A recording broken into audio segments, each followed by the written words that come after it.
أهلا بيكم. النهاردة هنتكلم عن لما يحصل موقف من حد معرفوش. يعني حد في شركة، حد في مصلحة، حد جالي الشغل، حد أنا رحت له الشغل whatever. حد بتعامل معاه معاملة عادية في يومي، وحصل منه تصرف ضايقني جامد أوي. ليه في ناس ممكن يحصل معاها موقف زي ده والموضوع ما يضايقهاش أوي وما يفرقش معاها أوي، وفي ناس بتفضل متضايقة ودمها محروق طول اليوم؟ أو ممكن أنا يحصل معايا موقف ما يفرقش معايا كتير، موقف تاني يضايقني قوي ويخليني دمي محروق طول اليوم ومتعصبة، وأفضل طول اليوم فاكرة الموقف أو كل شوية أفتكره، أو متضايقة ومش عارفة أنا متضايقة ليه، ولما أفكر ألاقي إن أنا لسه متضايقة بسبب الموقف ده. ليه ده بيحصل ومعناه إيه وأتعامل معاه إزاي؟ عايزين نفتكر إن إحنا دايما meaning seeking و story creating. يعني إيه؟ يعني إحنا طول الوقت من غير ما ناخد بالنا بندور على معنى لكل حاجة بتحصل، أو كل حاجة بتحصل حوالينا بتترجم جوانا لمعنى ما.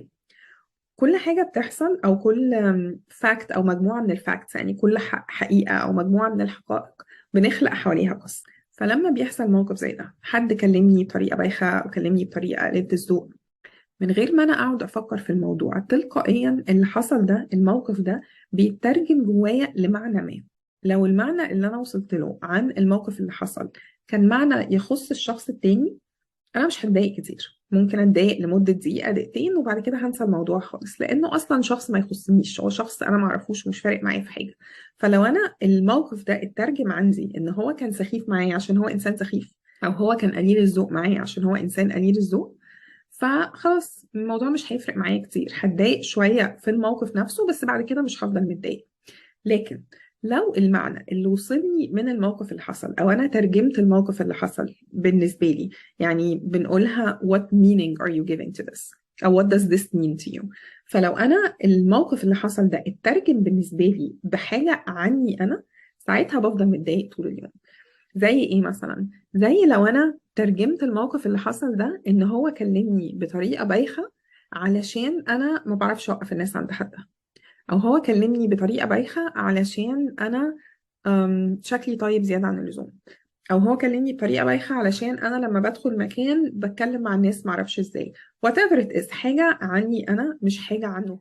فده اللي بيخليني افضل متضايق من حاجة اكتر بكتير من ما هي تستاهل. يبقى انا اعمل ايه؟ يبقى انا لما الاقي نفسي متضايق من حاجة على طول اسأل نفسي ايه المعنى اللي انا مديه للحاجة. ولو لقيت ان انا مخلياه يعني حاجة عني انا، افتكر انه اي تصرف اي حد بيعمله هو بيقول حاجة عنه هو مش عني انا. يعني لما هو يبقى قليل الذوق معايا ده عشان هو قليل الذوق، لو هو سخيف معايا ده علشان هو سخيف. حتى لو هو بيعمل ده علشان حاجة فيا، يعني مثلا لو هو كلمني بقلة ذوق عشان أنا ست، ولو كان راجل كان كلمه بطريقة كويسة، هل ده معناه إن المشكلة فيا إن أنا ست، ولا معناه إن المشكلة فيه هو إن هو محدش علمه يتعامل مع الستات بطريقة كويسة؟ يبقى برضو حتى لو هو بيكلمني بقلة أدب أو بقلة ذوق عشان أنا ست، يبقى دي بتقول حاجة عنه هو مش عني أنا. يبقى لما يحصل موقف يضايقني بالطريقة دي، أدور على المعنى، أشوف إيه المعنى اللي أنا مدياه للموقف ده، وأغير المعنى. أبتدي أفكر طب ممكن يكون معناه إيه تاني لو هو مش حاجة عني أنا. يعني لو أنا هدور على معنى مش علشان حاجة فيا أنا، علشان حاجة في الشخص أو حاجة في الظروف أو حاجة ملهاش علاقة بيا. ممكن مش إنسان سخيف ولا حاجة، يمكن he's having a bad day، يعني يومه مشي وحش، مديره مهزقه ومراته منكدة عليه، حاجة ملهاش علاقة بيا خالص. فأتعود إن لما حاجة تضايقني أدور على المعنى وأقلبه. طيب أحيانا حتى لما بحاول أعمل كده بلاقي نفسي مش عارف، والموضوع مضايقني جدا، وعمال أرجع لنفس الفكرة اللي مضايقاني، نفس المعنى اللي عندي، إن هو كلمني بطريقة وحشة علشان أنا ما بعرفش أوقف الناس عند حدها، أو علشان أنا شكلي طيب زيادة عن اللزوم، أو علشان أنا بعمل كذا أو شكلي كذا أو whatever، حاجة فيا أنا. يبقى أعمل إيه ساعتها؟ يبقى ساعتها أعرف إن المعنى ده أو الفكرة دي أو الخوف ده اوريدي موجود جوايا. أنا عملت بروجكشن، عملت إسقاط على تصرف الراجل ده أو تصرف الشخص ده من خوف أو اعتقاد اوريدي موجود عندي. فأنا اوريدي سواء مدرك ده أو مش مدرك ده، اوريدي عندي تخوف إن أنا ما بعرفش أوقف الناس عند حدها، أو عندي اعتقاد إن أنا ما بعرفش أوقف الناس عند حدها. يعني يا إما عندي سؤال فأنا مش متأكد وخايف، يا إما عندي قناعة إن أنا فعلا ما بعرفش أوقف الناس عند حدها. فلما شخص اتصرف معايا بطريقة معينة، انا على طول رحت عامل اسقاط للفكره اللي جوايا على تصرف الشخص التاني، مع ان هو ممكن يكون بيتصرف كده لاسباب ملهاش اي علاقه بيا، زي ما قلت يعني مديره مهزقه ومراته منكده عليه، اي حاجه. يبقى لما الفكره او المعنى اللي له علاقه بيا اللي مضايقني يفضل مضايقني ومعرفش الاقي معنى تاني اقنع نفسي بيه، والاقي نفسي عمال ارجع للمعنى ده اللي انا اسقطته على تصرف الشخص التاني، اعرف ان المعنى ده اصلا موجود جوايا وانا عندي مشكله فيه، وان دي حاجة انا محتاج اشتغل عليها مع نفسي.